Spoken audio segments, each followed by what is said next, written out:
I want to acknowledge and welcome you all here to this event. I want to welcome our students, new students, old students, students in the executive program, students in the residential program, faculty. A number of faculty are here today.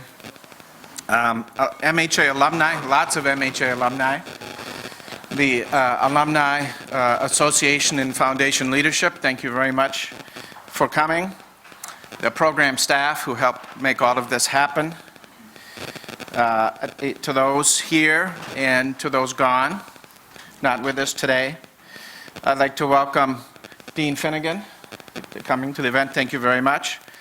And those live streaming, I'd like to welcome you to the 5th annual Barry Halm Lecture. I'm here to introduce the Halm Lecture for today, Dr. Daniel Zismer. But like most good introductions, I'm mostly going to talk about myself.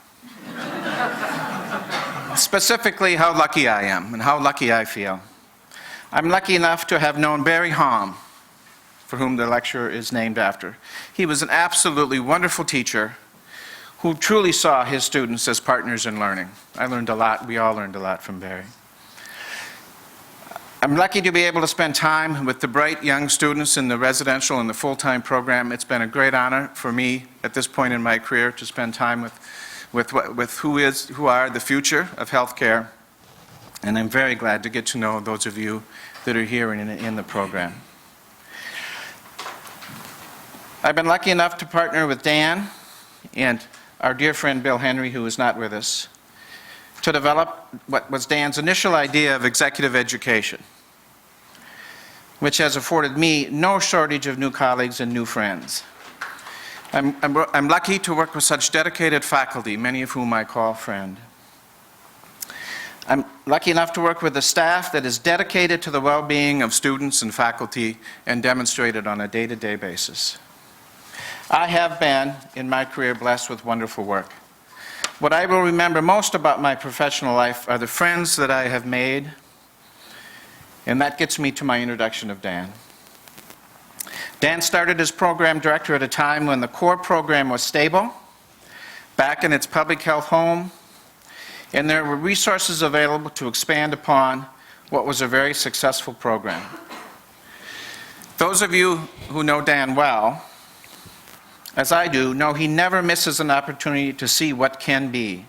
An entrepreneur and visionary, he saw the opportunity to expand the reach of the program and embrace the needs of new populations and new markets. The common wisdom has always been, never bet against Dan Zismer, and that was proven to be true again. So I consider myself lucky to have spent these past years working side by side with Dan. We have learned a lot together and made a difference. I'm lucky that he was my boss, my mentor, my partner, but mostly I'm lucky he is my friend, because Dan is nothing if he is not a good friend. Dan Zismer. Thanks.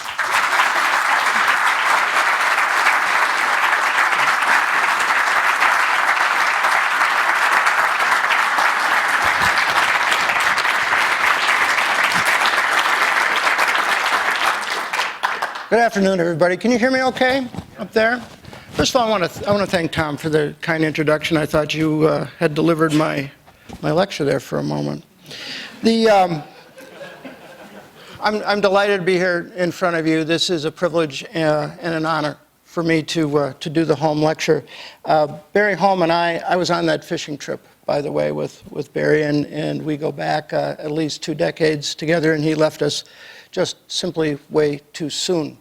And when I needed people to call on that would come to help develop what all of you are, or most of you, many of you have participated in, guys like Tom, guys like Bill, and guys like Barry, and other fine people said, sure, we're in.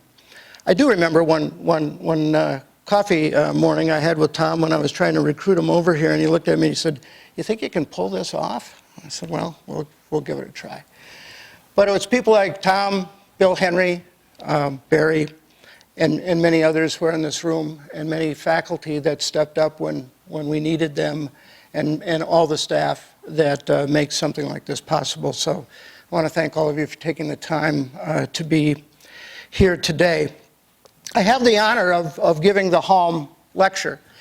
And for me, since I am retiring from the university in about 2 weeks, I guess I can say things that perhaps I wouldn't have said in other venues. So I'm going to be pointed today and sincere, and hopefully make you laugh a little bit as well, which happens sometimes when I don't want it to happen.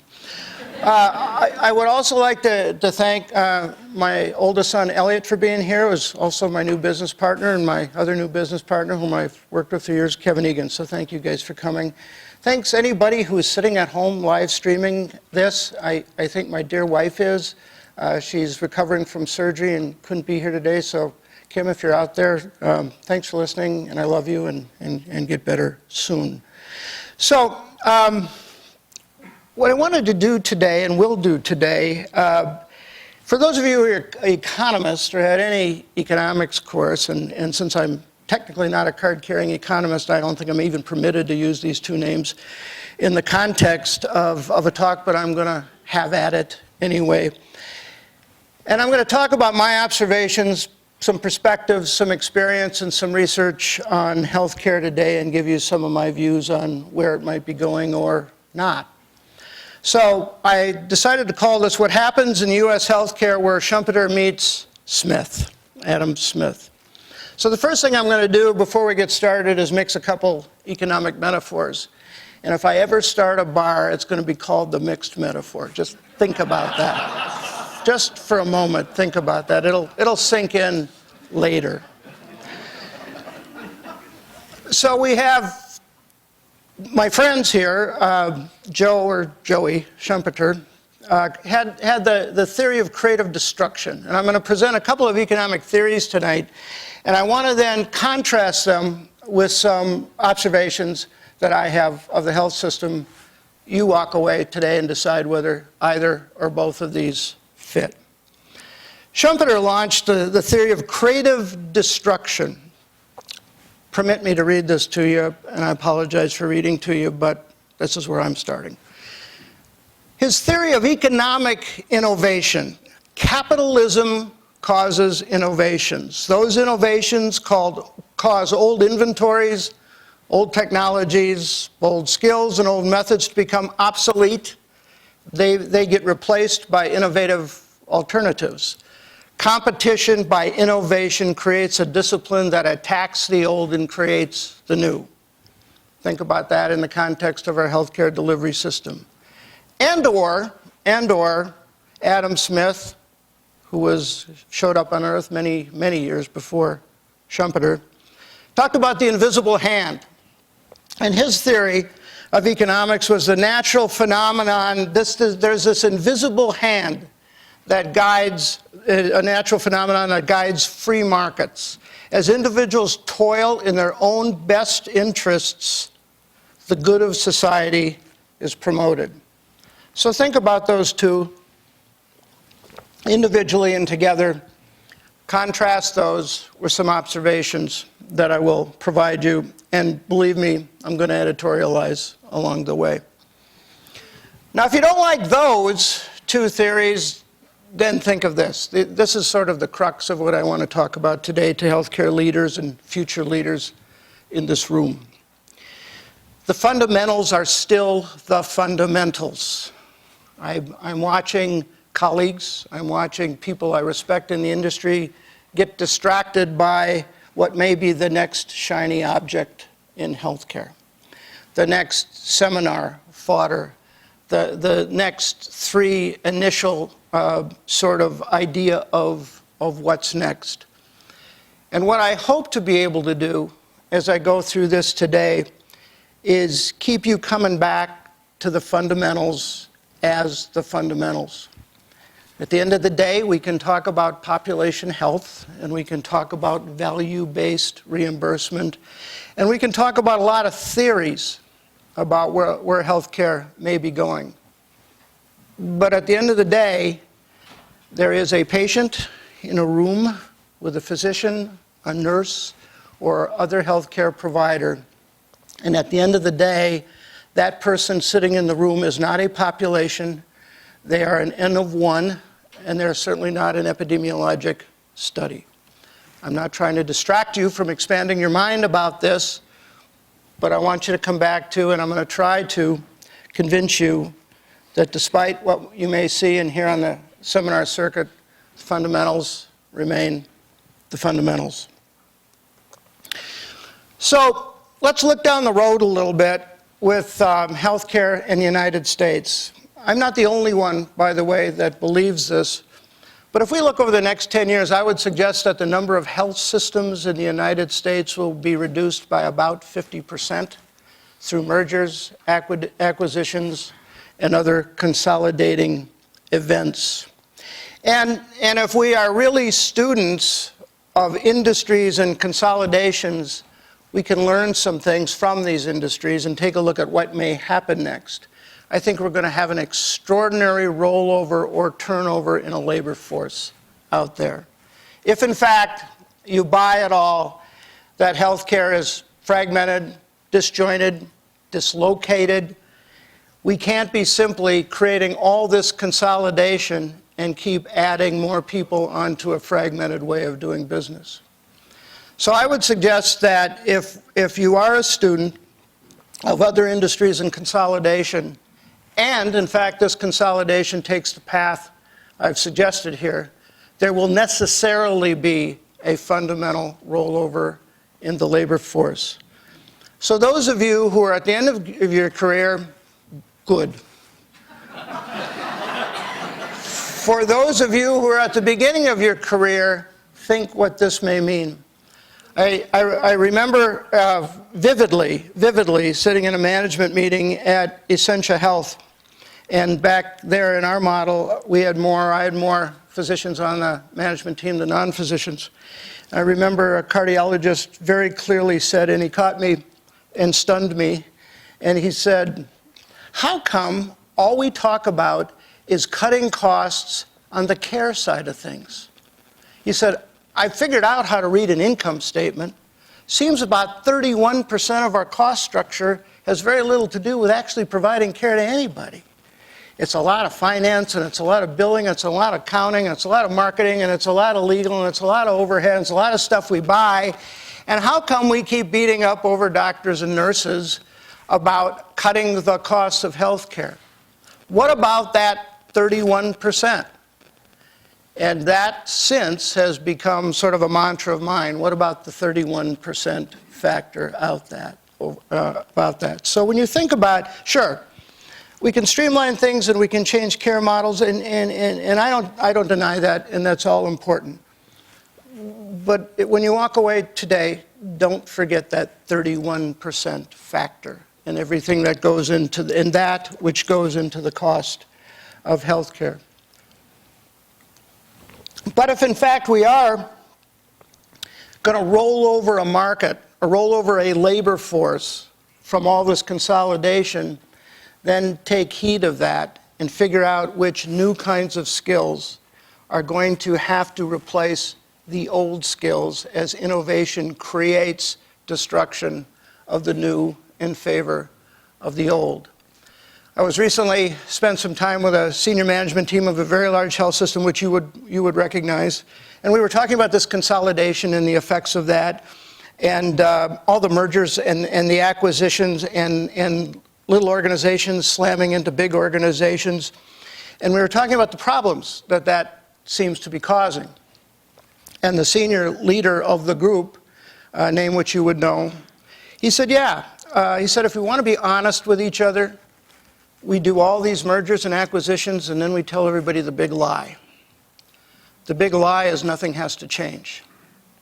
So how in effect do you garner value out of a consolidating industry and keep everything the same?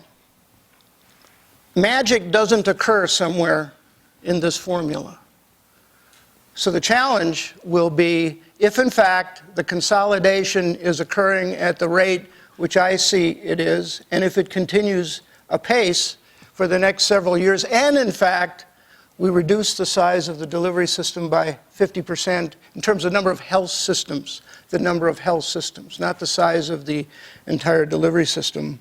What will be that creative destruction that has to be brought to the table to make sure that we just simply don't repeat the same problems at even a higher cost rate. 2, I think this consolidation was going to create larger, less nimble, capital-strapped health systems. I did a study with some other colleagues here that was published a couple years ago, and we looked at the 39 largest health systems in the United States. Outside of Minnesota, we actually looked at Minnesota as well. But what struck me was 60% of the largest health systems in the United States over a 3-year period was on a negative free cash flow production slope. They were creating these big systems, and in fact, they were eating up their balance sheets. So I went on and talked to a number of the CFOs and a number of CEOs of these systems, and I said, you know, what's the cause? They said, it's the consolidation. A lot of smaller health systems have spent down their balance sheets. They've had to merge as a result. We've taken them in. We have to invest in things like new capital for capital assets. We've got to put in electronic health records. We've got to upgrade systems.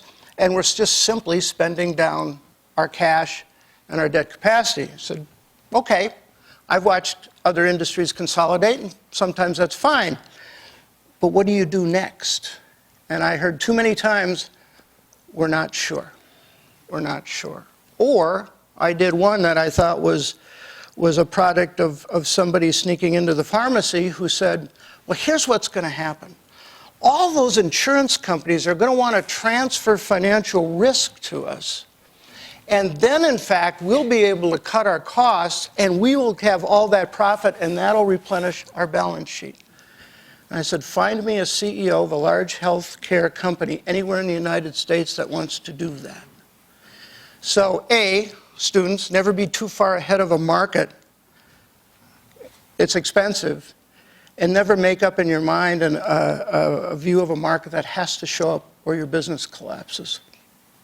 So I think we're going to see the larger health systems, and as many of you know who know me, I'm in favor of integration. I've been in favor of smart consolidation. I've been in favor of integrated healthcare. But what concerns me is I'm seeing the net result being capital-strapped, large asset bases that are based on old models of care. And I think some of these health systems are going to be trapped in that model, which is going to, I think, provide an extraordinary opportunity for market disruptors. An example of that would be if you look in this town, you look at some of the creative innovations going on in orthopedics. We've seen consolidation of orthopedic groups into large 100-physician groups. They've built their own surgery centers, rehab centers, overnight stay, hotel stays, and they have disrupted a market. Now, when Medicare decides it wants to reimburse for joint replacement in an ambulatory setting, we're going to see a tremendous transfer of demand out of hospital orthopedic centers into those. So one of the concerns I have is that when you see a market or an industry consolidate, the result of that consolidation is it eats up a balance sheet, destroys capital capacity, and locks you in 100-year-old buildings. Fundamental question is, how do you get out? How do you get out of the trap? And I think we're going to see a very vigorous market of market disruptors moving forward, creating, whether they be carve-outs or other sorts of variations on a theme. We've seen that in the last decade with the minute clinics, et cetera, but I think we've only just begun to see the tip of the iceberg on some of these innovations by what I would have referred to here as these market disruptors.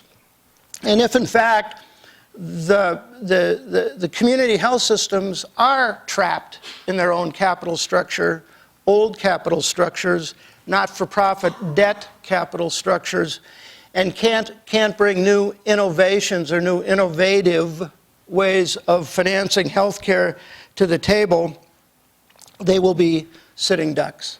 for these market disruptors. Third, cost, quality, and safety, and the customer experience. We talk a lot about transparencies, which I think is a good thing. The more transparent the healthcare economy can be, I think the more we will see consumerism rise, and consumerism will drive a lot of competition. You'll probably hear me say this more than once during this talk, but I've been fond of sort of a little anecdotal survey I've done with chief financial officers of health systems around the country. And now 22 times I've asked this question. What do you think you need as a profit margin on your largest commercial payer to compensate for your operating deficits on your governmental payers? Does everybody understand the question? The range I get is 36 to 42%. Now think about that for a moment. I asked that question to a CFO in a large health system at a board retreat, and he happened to say 39%. One of the board members was the president of Procter & Gamble Healthcare, and he let out an audible gasp. And he said, there it is. That's the other hidden tax we're paying on healthcare. So when we have more transparency and you see the price dislocation that we have out there, I think in this town you could probably pay 3x for a CT scan. And you ask the question, why does your CT scan cost 3 times more than the one over here? Oftentimes you get good people, well-intended people saying, but you need to understand that our mission is expensive, that we have to provide care to people who can't pay for care. We are part of we operate within a tax code chapter that designates us as a charity, and we have an obligation to do that. That's nice. Just don't send the bill to me. Don't send the bill to me. I brought up that little survey anecdote at a talk I did a couple years ago, and the person that followed me was the president of Blue Cross Blue Shield in this particular state. And he said, you know, he's right. He said, I just had one of the largest systems in this city, and you would recognize it, come to me and tell me they wanted a 39% price increase because I was the only payer that could pay them enough to fund the new bed tower they wanted to build. And he said, and they asked me for the 39% with a straight face. And the question I had back to them was, so then what do I do? Where do you think I get that money? I just need to pass that along to a lot of policyholders that aren't particularly interested in continuing a path of double-digit inflation rate, compounded inflation rate, for their health care insurance. So we're going to have to, as I think, as transparency rises, we're going to get consumerism drive a lot more competition in healthcare than we've seen in the past. I think that's a good thing. I'm not sure, but I think it's a good thing. And I think it will drive certainly more innovation. The question is what it may have to destroy along the way. And again, I want to make sure I'm clear. I'm not suggesting that we don't have good people trying to do good things in our not-for-profit community health systems. Hands down, they are. That's where the good people are. But the fact is, at what point can we stop transferring the cost of that model? I don't know if you saw this recently, but there's a health system in the United States that just had its property tax exemption pulled from them because, in fact, when you did the math, they were doing less than 1% of charitable care. Also, Catholic organization, and their next defense was, yeah, but we're a religious organization. And the folks on the other side, with the Internal Revenue Code in front of them, said, we don't care. We don't care. You don't qualify for that for that exemption. We move next to many of the large health systems born of what I would call serial integrations. And any of you that have been through these, multiple, I'm not talking about new breakfast food here, I'm talking about multiple integrations, mergers, and acquisitions, I don't think will have the balance sheet capacity to do much of the strategy that they think they're going to do. And in fact, if you take a look at the healthcare strategy out there, you will find that most of it in a tax-exempt world is not financeable with tax-exempt debt. You can still build a building with tax-exempt debt. You can buy some equipment, but you're not going to go buy a bunch of medical practices, and you're not going to launch a very aggressive strategy and have that financeable by tax-exempt debt by definition in the tax code.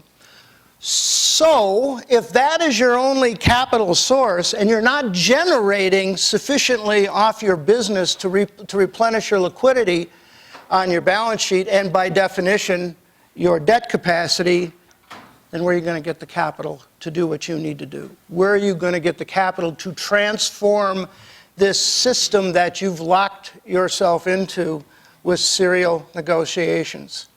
That capital-strapped, old asset base, where is that capital going to come from? And for those of you that pay any attention to the credit markets at all, they're very savvy about the risks of these serial integrations. And again, you'd say, well, how are you going to do this? And I hear what I think are the myths. And I did a talk recently for Barclays Healthcare Conference in New York, and I went the day before to listen to the healthcare executives talk about their systems and their strategies, because it was a very robust group with very talented, skilled, experienced healthcare executives in the room. And the credit market people were there, the Fitch, the Moody's, the Standard & Poor's, and they were on the dais as well. And I heard the day before multiple health systems get up and say, well, our strategy is to start an insurance company. That's what we're going to do. We're going to start our own health insurance company. Now, if you're a student of the market at all of health insurance companies, you're going to find that for 90% or more of the health systems in the United States, they only have 5 payers that count, and 2 of them are governmental. The healthcare payer side has been consolidating at a faster rate than the provider side, which doesn't take you long to figure out, gives them some market power. But I heard a number of times, well, we're going to start our own health insurance company, and we're going to go up against those payers in our market that get paid too much and don't give us enough. So the next day, and it was a good thing I had a quick flight out, because I said the following. I said, you know, I listened to a number of you yesterday get up and talk about your strategies. I heard several of you of very reputable health systems who are smart, capable executives tell me that your way out, your strategic way out, was to start your own insurance company. And what I heard was, we really can't run the business we're in now, so we're going to get into one we don't understand at all. And that's your strategy moving forward. Fortunately, the CFO from Centera stood up, and he's after me and saved me, I think. He said, you know, folks, he said, we've owned our own insurance company for 13 years. We've got $250 million into capitalization. We're holding reserves at 4 times state requirements, and we're just beginning to make money on this, folks. So if you want to get into the health insurance business, you have to have what I'm fond of referring to as adult money. You have to have adult money. That was supposed to be funnier than it was. It says here in the script, crowd laughs, pause. So where's the alternative capital going to come from? We're not going to roll the not-for-profit tax-exempt health system over into a a for-profit market and sell stock on the exchange. At least not all of them will, and they couldn't afford the transfer, which is, we won't talk about today. So where's that alternative capital going to come from? If you're trapped in this model of having your growth fueled by tax-exempt debt, and that debt isn't available because you don't have a strong enough balance sheet, and even if you did, you won't have access to it because the tax regs will prohibit you from investing in most of what you have on your strategic plan. What are you going to do next, and where are you going to go? And when you're in front of your board and you say, again, you've seen that formula, a miracle happens here, most boards, I hope, wouldn't be buying that. Cost transparencies. Cost and value transparencies will curtail costs. That comes back to that little anecdotal survey I do. You can get a 3-vessel bypass in Bangalore, India for the equivalent of 40 shifting. The payers won't accept the bill for expensive missions and $4,800 US dollars. Now, all of you probably aren't going to go to Bangalore, India for your open heart surgery, but why does it cost between $90,000 and $140,000 here? Anybody who's run a health system or a hospital in this room knows why. Because the margin on that funds a lot of other good things. But I come back to you and ask, how much of your mission do I have to fund on my heart surgery? I'm paying at the office. I'm paying at the office. So with the transparency of real cost and real price, you know, you always see the argument in the papers, well, you know, you charge $500 for an aspirin. Yeah, but nobody ever pays $500 for an aspirin. Well, it's some different discussion. But the not-for-profit health systems will be questioned on their spending of the public's money. And an area which sometimes the person that doesn't have coverage and has resources may be paying. I would expect it to come. We haven't seen it yet. But if I was wearing the IRS badge, I'd ask this question. How much should the U.S. tolerate, the public tolerate, of tax-exempt, not-for-profit healthcare systems investing, in quotes, in part, public funds on inefficient competition with each other? Now this market here is a relatively consolidated, relatively stable market, but it always wasn't that way. And there are a number of executives in this room who I see who did a very fine job and an excellent job of managing healthcare. And there was a Wild West period. There were acquisitions and there were mergers and there were deals. And eventually we got to what I think is a pretty consolidated, high-quality healthcare delivery system. But that didn't happen overnight. For those of you in the full-time MHA program who are the younger in the room, this didn't come fully formed out of Zeus's head. There was a lot of stuff that went on to create this market. And this market, I would suggest, is ahead of many other markets, and positively so, largely from a lot of leaders in this room, many of whom came from this program, and this program is proud of. But when we have real transparency, how much cost shifting is the public and the consumerism behind that public going to tolerate? And how much inefficient competition is going to be tolerated by an industry that gets favorable tax treatment by definition because they qualify in a chapter of the tax code known as a charity? Look it up.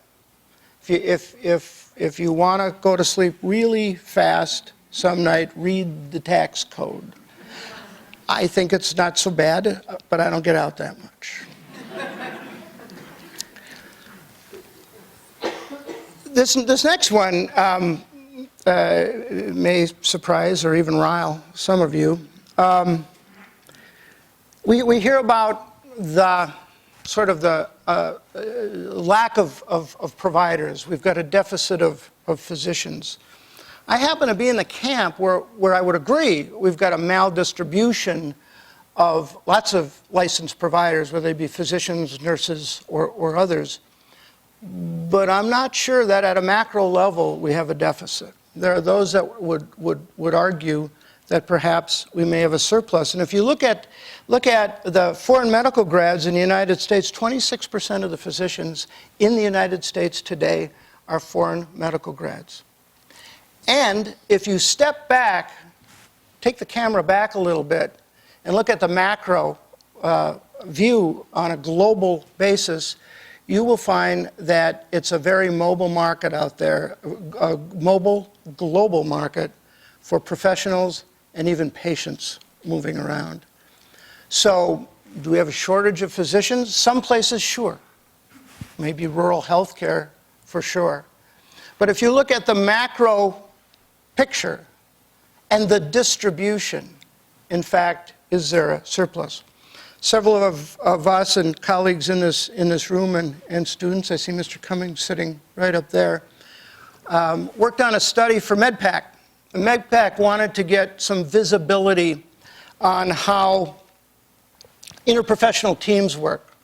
So we looked at a number of sites, and we looked at compositions of interprofessional teams in multiple specialties: primary care and urology and cardiology and oncology and others. Interesting anecdotes that I'll tell you about, one of which was there really isn't any standard of interprofessional team design. There's a lot of one-offs out there. But what struck me, and I think the rest of the folks in the study, was when we looked at primary care. In a particular site that has a very good reputation, you would know it if I shared the name, and I won't. But we looked at primary care, which caught my attention, and we looked at all the clinical care provided by advanced practice nurses and by physicians for a period of time. We had the whole universe for a period of time. And what we found that for 88% of all the care provided in that period of time, the advanced practice nurses and the physicians were completely interchangeable. For 88% of the work, they were doing the same thing. And when you looked at the intensity of the visits, the intensity of the clinical visits, the nurses were doing slightly more clinically intense visits. So I took that data to one of our executive cohorts and showed it to him. I said, who can explain this? Family physician raised his hand, stood up, and he said, I think I can explain that. He said, they're working their pay plan. Now, I knew what he said, but I said, explain it to the class. He said, well, I, like about 90% of other employed physicians in the United States employed by health systems, get paid on an RVU basis. I know what I get paid per RVU. It's usually between 45 and 50 bucks. I know what my target income is. We know what our target income is. The fact is, I know these patients, but the truth is, my advanced practice nurse spends most of her time, happens to be a her, dealing with older, sicker, slower patients. If she needs a question answered, I'll answer that question, and I think we're providing pretty good care. But I tend to do, and we tend to do, less complex, faster visits. So, again, incidental to the study, we asked a question of a number of physicians in the study. What do you think about this notion of working to the top of your license? Heard that? To a person, the physician said, and I think this is perfectly rational, a perfectly rational response. If that means I have to show up and do absolutely the most complex, hardest stuff with the most complex patients, and that's what I do every day, I don't want to do that. I don't want to do that. And if you think about that, that's perfectly rational human behavior. So, in this one little study, is it generalizable? I don't know. I think it is. If if we've got a physician and we've got a nurse practitioner, and for 88% of the total universe, they're interchangeable, what kind of allocation of resources do we have? And if that held, do we really have a deficit out there? And I know it's an arguable point, and today's not the time. But who did a much better job? The procedural specialists, where their intersection was much more around 30 to 36%. But it had to do with training and licenses, what nurse practitioners were permitted and not permitted to do. The lesson there, maybe our large integrated health systems employing hundreds of thousands of providers now are doing a lot of sort of one-off designs of these teams. And the question I would ask is maybe that's where we should be in this phase of integration. But I do have to ask, how quickly can best practices emerge? Is there time for some creative destruction there?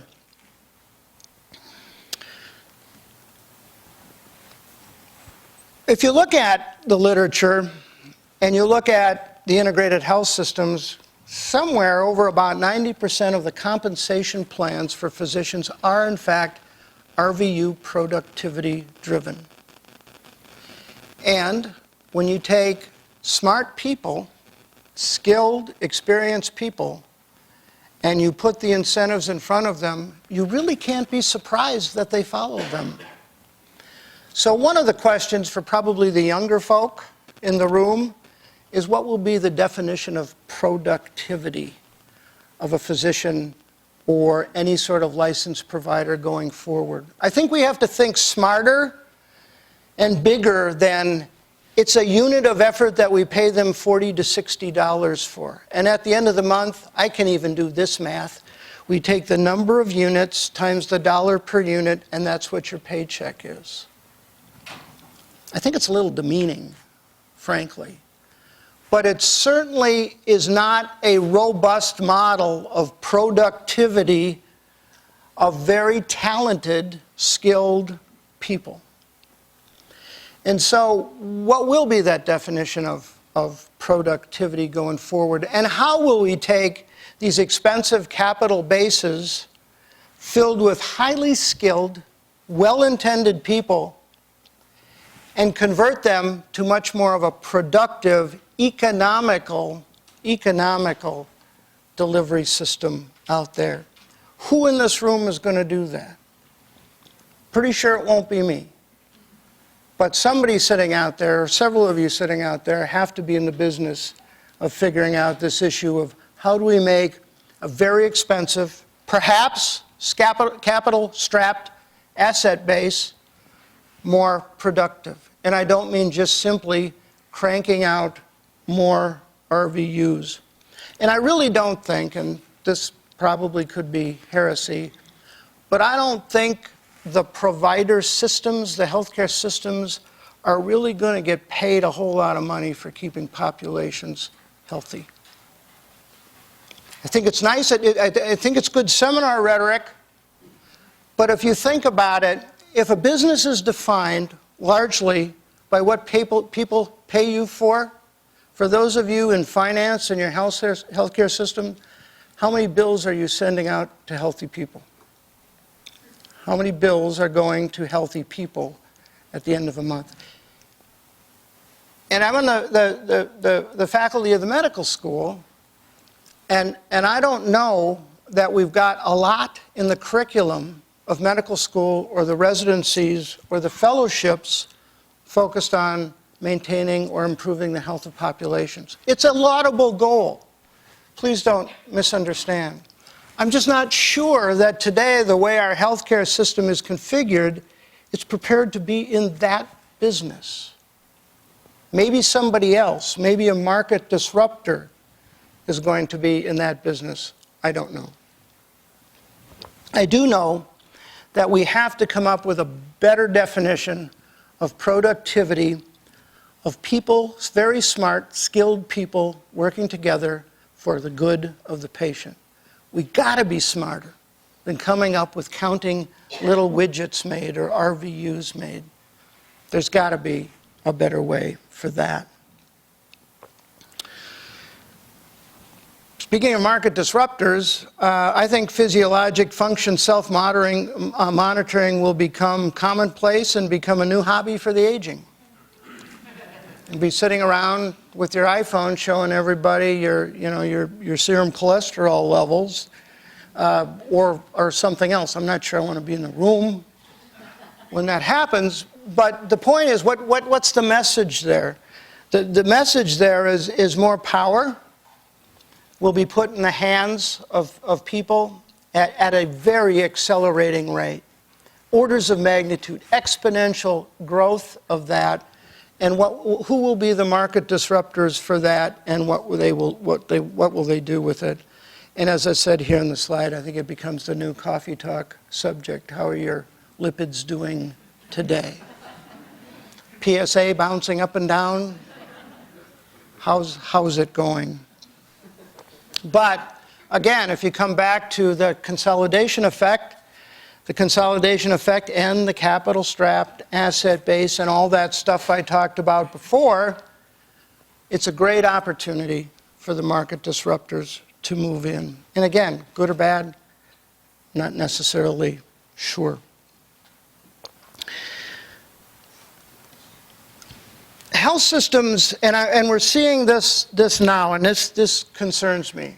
It concerns me to the point of several of us launching a venture in this direction. I'm watching health systems push strategy beyond their competency limits. When you get this massive consolidation effect, and you get one system joining another, and then another joining another, and 10 more come in, and you're on serial acquisitions. And as I referenced a few minutes ago, that health system leader saying, and then we tell them the big lie. Nothing has to change. You can keep your boards in place. You can keep your medical staffs in place. You can keep your management in place. You can continue with your strategies. All the deals that you dragged in with, those stay. And then things start going wrong, and you wonder why. If you pay special attention to some of the legal briefings that are coming out in the industry, and they're coming out faster, I think, by the week, there's a very important and not so subtle message coming from the U.S. Attorney's Office. And that message is you can't screw up things as bad as you have and get off the hook if you're an officer of a health system. We will hold you accountable. And if you look at one of the judgments or one of the very large high-profile settlements recently, the going-in fine or the going-in judgment was $279 million. The system settled for 72. They had to be merged into another system. Their balance sheet couldn't take that.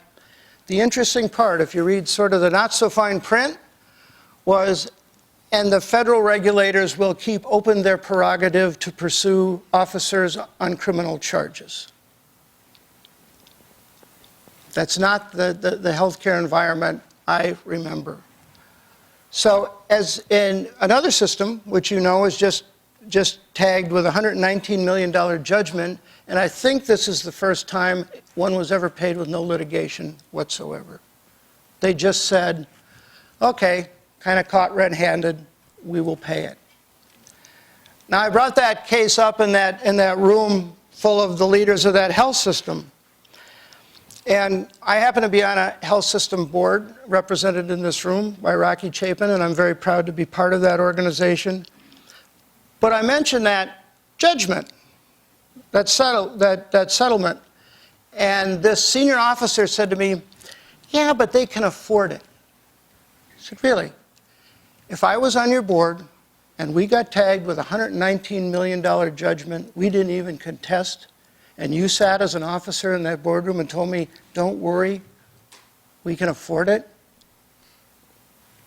your desk would be cleaned out, and I would help you go to the car with your stuff. It's just simply an irresponsible response. Now, I'm not sure he really meant it, but he shouldn't even said it.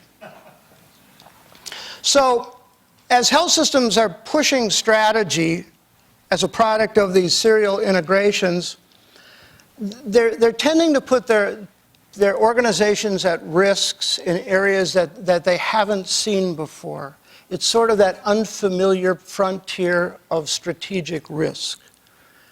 And most of it, from what I can tell, is coming on the physician deal side of it if you really study the cases.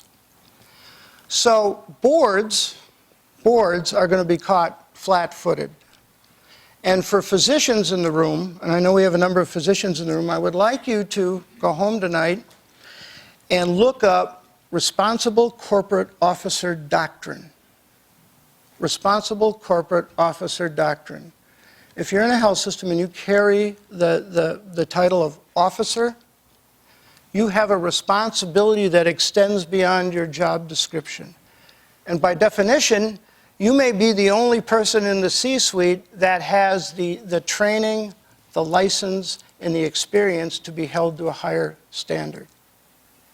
So I'm concerned, as I said, about this. And what are we seeing? Frankly, if you get to the bottom of a lot of the tactics you see out there, it's how can we become kind of integrated light? How can we kind of look like an integrated system, but really not have to do the heavy lifting? Find me that set of consultants that can get us just kind of under the door, so we just really don't have to create a Mayo model or a Geisinger model or one of several other reputable organizations. Where's that integration light? So let me run a scenario by you. And you can think about it, you can debate it, you can argue it with somebody else tomorrow. Or I'm doing a lecture for some of you tomorrow, and we can argue it in class tomorrow. So I come to Minneapolis, and I need a doctor. So I look at one of the health system's billboards, and I listen to their TV ads, and I think, well, you know, they look like a pretty good organization. So I'm going to sign up. They're going to be my doctor. And I go to my first primary care visit, and I have a very good experience. There's a very solid physician, he or she, sitting in front of me, and they've got the health system badge on, and I feel good about this. It's going pretty well. And then the physician says, you know, Dan, there's something I'm not liking about what I'm hearing in your heart. Which that would be impossible for me, because as my doctor says, I lack one essential organ to have that kind of problem. So he says, I want you to go to a cardiologist. You know, I'm going to send you to a friend of mine. Went to med school together, very, very qualified cardiologist. I'd like you to have her take a look at you. Okay, I'll do that. And then she says, yeah, I don't think it's your heart, Dan. We did a bunch of tests, but I'd like to send you to a pulmonologist. I'd like to have something take a look at your lungs. And it's okay. I'm trusting everybody so far. And I get over the pulmonologist, and let's say through no fault of these physicians, no fault whatsoever, I'm harmed. A lab result didn't get right to the right person. They didn't have electronically integrated medical record. Any event, good people, bad things come from good people. So I'm harmed. And I go back to my health system. I say, you know, I was kind of harmed by your health system. They say, well, wait a minute, Dan. See, once you left your primary care doctor, you weren't really in our system anymore. You were in our clinically integrated system. Okay, what's that? Well, you see, there's a number of independent doctors that are kind of affiliated with us. What's an independent doctor, and why do I need to know that? Why do I need to know what one of those is? And oh, by the way, the pulmonologist you went actually isn't in our network at all. They're kind of out of network. Well, there's an interesting term I haven't heard either. Why wasn't I told this? Why wasn't this explained to me? I was relying on you. And actually, when you talk to some of the non-healthcare lawyers out there that spend their time in the advertising world, they say that's just simply misrepresentation of a product or a service. So at what point should I be told I am not part of the system that I relied upon? I was in this thing called a network. I was harmed. I don't care what kind of thing you're calling this, I was harmed. So the question here on the table is not so much that, it's how, it is when will real structural transformation be required? At what point will the marketplace or the economy of healthcare no longer tolerate sort of integration light? We'll kind of put us together with a bunch of affiliation agreements and a couple of letters, and we'll take ourselves to the marketplace, and we'll represent ourselves as something that maybe we're not. But it's more right now the issue of the structural issues. Where does the real structural transformation come from? Where does the money come from to finance that? If, in fact, we go back to the very beginning of this talk and balance sheets are being depleted, capital-strapped organizations are coming together, and then the real work of transformation starts, where does the financing of that come from? And where does the cost of that financing go? You know, meaningful use. When we talked about, when health systems really started to really do the right thing, in my opinion, of putting together an electronic healthcare record and spread it across a system, it's darned expensive. I know. I saw me do it. And after about $150 million into the deal, we had people saying, well, you know, the government's going to have, the people are going to have to pay us more. If they really want an electronic healthcare record and more efficient and productive healthcare, then they're going to have to pay us more. Healthcare may be the only industry that says if you really want innovation and change, then you've got to pay us more. We don't pay 3 times more for a car, typically, because the plant has to be refurbished. So I think there's an attitudinal issue maybe for us to deal with. This I said before. I think one of the good things I'm seeing, and there's many good things I'm seeing about healthcare, so please don't misunderstand my sentiment. Tom told me to be informative and entertaining, and I'm trying to do both here. So cut me a little slack. Officer accountability. One of the things I'm really happy to see is as we have rolled out the executive MHA program, we see more clinicians coming to it, and that makes my heart feel good. And that was in the original vision, and I'm proud of that. And they're coming, really trying to transform themselves. And we're seeing them rise to the C-suites, and we're seeing them in real positions of influence. But be wary, be wary. You are held to a higher standard. You're the one that has the license and the experience, and you're the one that has the knowledge. And what I mean by that is when you're sitting in the courtroom on the stand, and I have, there is that group that really, you know, you could be a CEO and go, you know, I'm not a doctor, and I really don't even go in that part of the hospital because it's icky, and so don't hold me responsible for that. But when you carry the title of a licensed professional and you're an officer, be prepared that you can be held to a higher standard. And in the worst of cases, you are also responsible for what you don't know and don't see.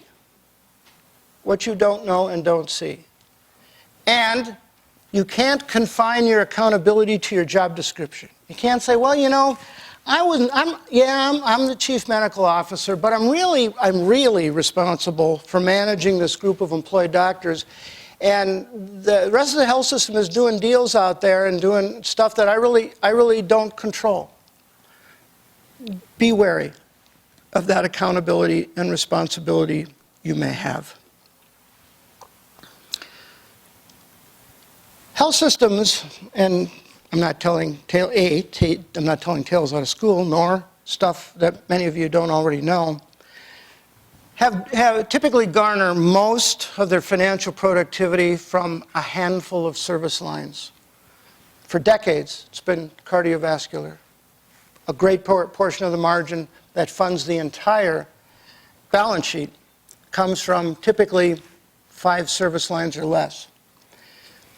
When that transparency becomes available, and the insurance companies, which they pretty much have the data on now, see the marginability of those services, they will become high-value targets. High-value targets. And as I've talked to a number of the health insurance executives that I have, again, I'll repeat, perhaps in a different way, I'm not going to transfer financial risk to health systems at historically high price points and run rates, utilization run rates, and permit them to drop their operating costs and keep the margin. I would much rather beat them up over price and units made until I think they're down to a point where I might think about transferring risk. Now that may sound cruel and heartless, but maybe it is. But the fact is that if you look at the financial productivity of a lot of health systems in this United States, it pivots on, contingent upon, just a handful of marginable services that with transparency will certainly become high-value targets. And when those margins are reduced, the ability to recapitalize will become threatened even more so, as will the liquidity, and again, by definition, the credit capacity of the health systems. This is a term I often use in class, which is asset useful life compression. What is asset useful life compression? It basically means something becomes clinically obsolete long before its accounting life reaches its end. So as we see medical practice and device innovation and technology innovation, I think we're going to see much more useful life, capital asset, useful life compression that'll make something obsolete far sooner than your CFO will tell you. And I had this happen. I remember when we bought the first, I think way back when, it was certainly cardiac CT. I think it was 60 slices, or I don't know how many slices we had. Now it's up to, I don't know, 1,000 slices or something. But I remember we ordered it, and I had the CFO call me, who reported to me and said, I don't know why you guys bought another CT. He said, you know, we got 5 of them sitting over on the, between the 2nd and the 4th floor somewhere. And we got another 5 years of useful life on them, according to my books. Yeah, but they all became clinically obsolete yesterday for the clinical applications that we intend for this one. So that is going to further, I think, accelerate the capitalization risk of health systems as, in fact, technology turns over at a much rapid rate. And at some point in time, the depreciation life your CFO assigns to it is meaningless in the reality of its useful life. Also, and students have heard me talk about this, and I've done some, I think, some fun stuff with David Chu at Clifton Larson, who he and I have collaborated on this. This notion of scaling up. Let's get bigger. Let's take our clinical service line and let's expand it. You can do that. I've seen me do that. But don't presume that scaling up leads you to better economies. I will assure you, you can scale up diseconomically. And I find that some health systems take a pretty naive view of that. Well, we're getting more revenues and we've got more contribution margin in the aggregate. Things must be going swell. And it's like the pilot that forgets to look at that one little gauge that says fuel, and the next thing you know, you're running out of capital. So size and scale is kind of meaningless unless you're scaling up economically and not diseconomically, and believe me, both are possible. So you will see financial houses out there, legitimate healthcare financial houses, talk about Well, you got to get bigger. You got to be a $5 billion company. You got to be a $7 billion company. And once you get the top line to that magic number, everything will take care of itself. Now, square that with the point I made a little while ago, which is we roll up all these assets and mergers and acquisitions, and then we tell people nothing has to change. You can grow yourself into bankruptcy. I've seen it done. And so just this scaling up by serial acquisitions or serial integrations to grow our top line doesn't even tell half of the story. So those of you who have the opportunity in your graduate careers to dig really deep in strategic finance, do that. Do that. I think we've got a ways to go when we think about that. Unholy alliances. Boy, when you see what's going on in the marketplace out there, we got not-for-profits partnering with for-profits, we got cats and dogs, we've got medical device companies that are partnering with health systems, we've got medical device companies wanting to be health systems, we've got insurance companies that are now delivery systems. It isn't going to be a clean, neat marketplace. It's going to be volatile. There should be a healthcare VIX for those of you who are glued to CNBC during the day, because the market is going to be turbulent, the market is going to be volatile, the volatility index will go up, the traditional lines that have guided deals going forward I think are going to get blurred pretty quickly, and we're going to see these market disruptors exploit the kind of scenarios I talked about before. So these fixed asset structures, I've talked about these enough, so I'm not going to spend much more time on that. But these fixed asset structures are expensive. They are certainly not flexible. They are not nimble. They are not readily financeable anymore. And a lot of good, solid healthcare executives are saddled with those out there right now. So you get to 14 and you think, well, what advice would I have to the extent that anybody wants to listen to it? Never mind. The fundamentals are still matter. The basic business of healthcare, manufacturing, and cost management apply regardless of how revenues flow to organizations. Don't lose sight of the basics and fundamentals of operating economics and basics and fundamentals of finance and good, solid financial management.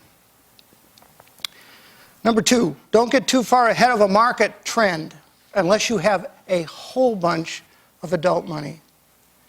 You will, for those of you who've taken enough marketing classes, you know what it means to be a first mover in a market. Being a first mover is oftentimes and can be an expensive first move.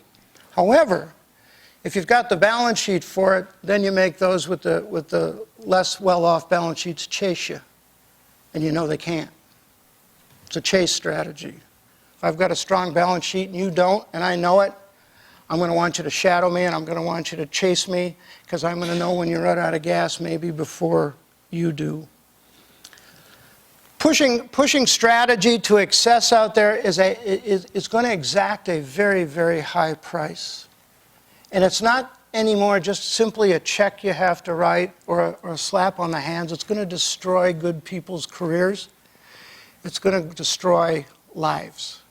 So if you're a leader out there and you're leading your organization into strategy, pay attention to what you're putting at risk, but more importantly, who you're putting at risk with that strategy.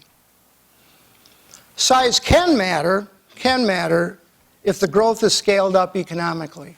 So just don't chase top-line growth. It's not a very good idea. And don't lose sight, please don't lose sight of what every patient wants from you. Each is not a population.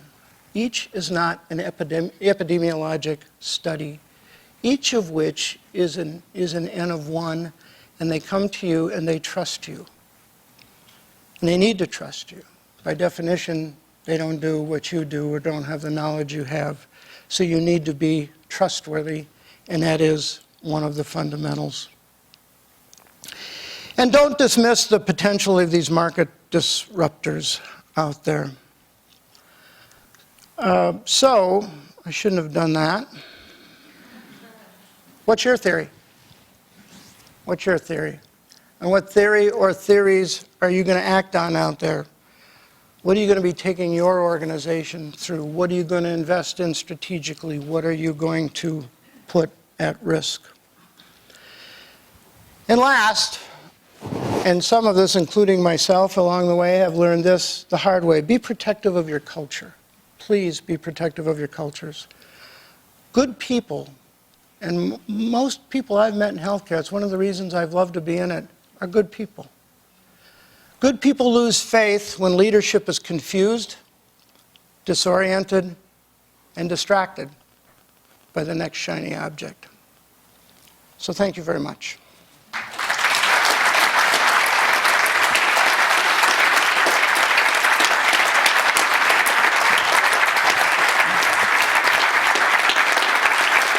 Now what do we do?